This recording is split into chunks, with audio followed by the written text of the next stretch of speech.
ദൈവ തിരുനാമത്തിന് മഹത്വമുണ്ടാവട്ടെ.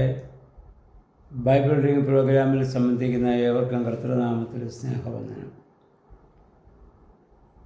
1 രാജാക്കന്മാർ 4-ാം അധ്യായം, അതിൻ്റെ 5-ാം അധ്യായം നമ്മളിന്ന് വായിക്കുന്നു. യെരുശലേം ദേവാലയം പണിയുവാനുള്ളതായ ക്രമീകരണം, അതിനുള്ള ഒരുക്കം ശലോമോൻ നടത്തുന്നതാണ് ഈ അധ്യായത്തിൽ നമ്മൾ വായിക്കുന്നത്. ടൈർ രാജാവ് അല്ലെങ്കിൽ എൻ്റെ രാജാവായിരുന്ന ഹീരാം സോളമൻ്റെ അടുത്ത് തൻ്റെ ആളുകളെ അയക്കുന്നു. ഈ ഹീരാമാണ് ദാവീദ് രാജാവിന് ദേവദാരു കൊണ്ട് രാജകൊട്ടാരം പണിത് യെരുശലേമിൽ കൊടുത്തതെന്ന് 2 ശമൂവേൽ 5-ാം അധ്യായം 11-ാം വാക്യത്തിൽ പറയുന്നത് നമ്മളിതിനു മുമ്പ് അത് ചിന്തിച്ചതാണ്. അപ്രകാരം ദാവീദുമായി വലിയ സ്നേഹബന്ധത്തിലായിരുന്ന ഈ ഹീരാം അദ്ദേഹത്തിൻ്റെ മകൻ ശലോമോൻ്റെ കാലത്തും അദ്ദേഹവുമായി വലിയ സ്നേഹബന്ധത്തിലാവുന്നു. ഇപ്പോൾ രാജാവിൻ്റെ ഭൃത്യന്മാരെ അയച്ചപ്പോൾ ശലോമോൻ ദേവാലയം പണിയാനുള്ള തൻ്റെ ആഗ്രഹം ടൈർ രാജാവിനെ അവിടെ അറിയിക്കുകയാണ്. അദ്ദേഹം പറഞ്ഞു, എൻ്റെ അപ്പൻ യഹോവയ്ക്കൊരു ദേവാലയം പണിയാൻ ആഗ്രഹിച്ചു, എന്നാൽ അത് സാധിച്ചില്ല. യഹോവയായ ദൈവം എൻ്റെ അപ്പനൊരു വാക്ക് കൊടുത്തിരുന്നു, അവൻ്റെ മകൻ്റെ കാലത്ത് അത് പണിയുമെന്ന്. കാരണം ദാവീദ് യുദ്ധത്തിൻ്റെ രാജാവായിരുന്നു, അവൻ്റെ കരങ്ങൾ രക്തം പുരണ്ടതാണ്.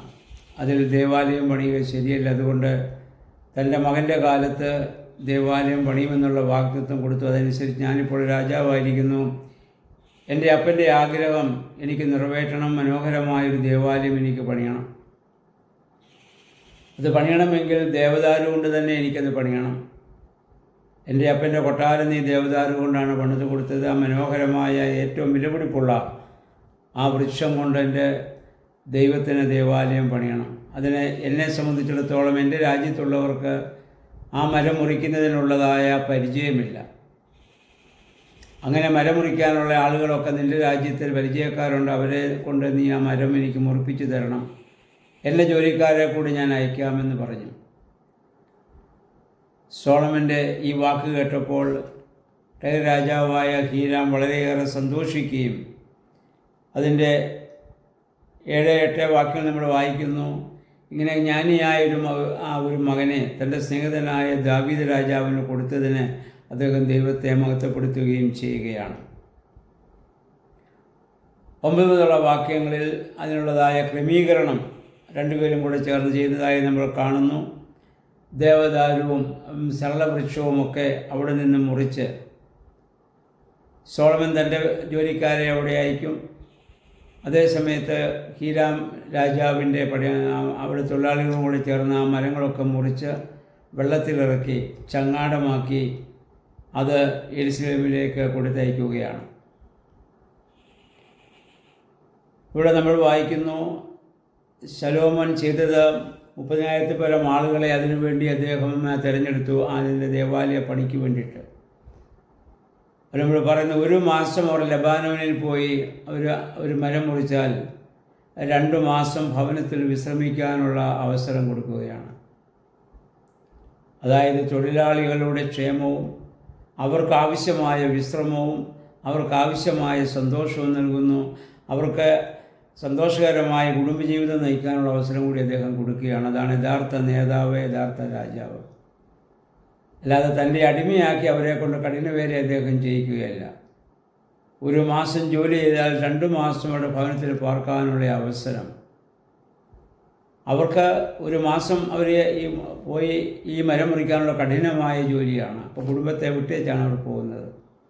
പിന്നെ അവർക്ക് വിശ്രമവും സന്തോഷവും ഉല്ലാസവും ലഭിക്കാനുള്ള ക്രമീകരണം കൂടി ചെയ്യുകയാണ്. എല്ലാ തലങ്ങളിലും അങ്ങനെ ഒരു ക്രമീകരണം ഉണ്ടെങ്കിൽ ഈ ഭൂമി എത്ര മനോഹരമാകുമായിരുന്നു. ഇതൊക്കെ സോളമന് സാധിക്കുന്നത് ദൈവം കൊടുത്തതായ പരിജ്ഞാനമാണ്. ദൈവികമായ ജ്ഞാനത്തിൽ നിലനിൽക്കുന്ന വ്യക്തിക്ക് മാത്രമേ അങ്ങനെ ചിന്തിക്കാനും പ്രവർത്തിക്കാനും സാധിക്കുകയുള്ളൂ എന്ന് നമ്മൾ ഓർക്കണം. അതുപോലെ തന്നെ നമ്മൾ വായിക്കുന്നു, ചുമടെടുക്കാനും അല്ലെങ്കിൽ കല്ലുകൾ വെട്ടിയൊരുക്കാനും ഒക്കെ പ്രത്യേക ആളുകളെ അദ്ദേഹം അവിടെ ആക്കുകയാണ്. അങ്ങനെ ദേവാലയ നിർമ്മാണത്തിനുള്ള എല്ലാ ക്രമീകരണങ്ങളും അദ്ദേഹം ചെയ്തതായി നമ്മൾ കാണുന്നു. പ്രിയമുള്ളവരെ, ദേവാലയം പണിയേണ്ടത് എങ്ങനെയാണ്? സ്നേഹത്തിൻ്റെ, സൗഹാർദ്ദത്തിൻ്റെ, സമാധാനത്തിൻ്റെ, പരസ്പര അംഗീകാരത്തിൻ്റെ മനോഭാവത്തിലാണ് ദേവാലയം നിർമ്മിക്കപ്പെടേണ്ടത്.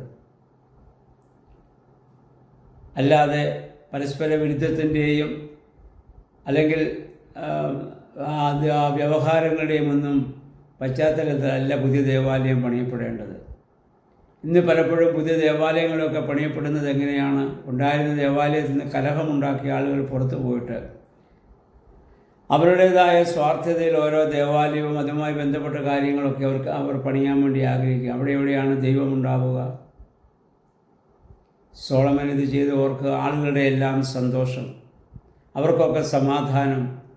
അദ്ദേഹം ഒരിക്കലും യുദ്ധപ്രിയനല്ല. ഒരു രാജ്യവുമായിട്ട് അദ്ദേഹത്തിന് യുദ്ധമില്ല. രാജാവായ ആ ഹീരാമനോട് ചേർന്ന് അവൻ്റെ തൊഴിലാളികളും ഇവൻ്റെ തൊഴിലാളികളും ഒന്നിച്ചു ചേർന്ന് സന്തോഷത്തോടെ പണിയെടുക്കുന്ന വലിയ അനുഭവം.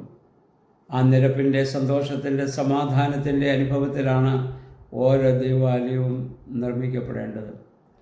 പുതുനിയമപ്രകാരം നമ്മുടെ ഹൃദയമാണ് യഥാർത്ഥ ദേവാലയം. നമ്മൾ തന്നെ ദൈവത്തിൻ്റെ ആലയമാണെന്ന് പൗലോസിക പറയുന്നു. 1 കൊരിന്ത്യർ 3:16-17 വാക്യങ്ങൾ പൗലോസിക പറഞ്ഞല്ലോ. നാം ദൈവം വസിക്കുന്ന ആലയമാണ്. നാം ദൈവം വസിക്കുന്ന ആലയമാണെങ്കിൽ നമ്മളുണ്ടാവേണ്ടത് സമാധാനത്തിൻ്റെ, സന്തോഷത്തിൻ്റെ ആ വലിയ രീതിയിലുള്ളതായ സംസാര രീതിയും പ്രവൃത്തികളുമാണ്. അപ്പോഴാണ് നമ്മളൊരു അനുഗ്രഹമായി ദേവാലയമായിട്ട് മാറുന്നത്.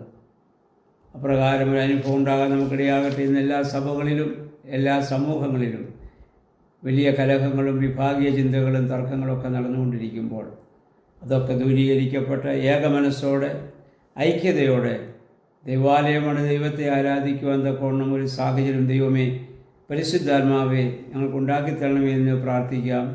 ദൈവത്തിന് നമ്മളെ എല്ലാവരെയും സഹായിക്കുമാറാകട്ടെ.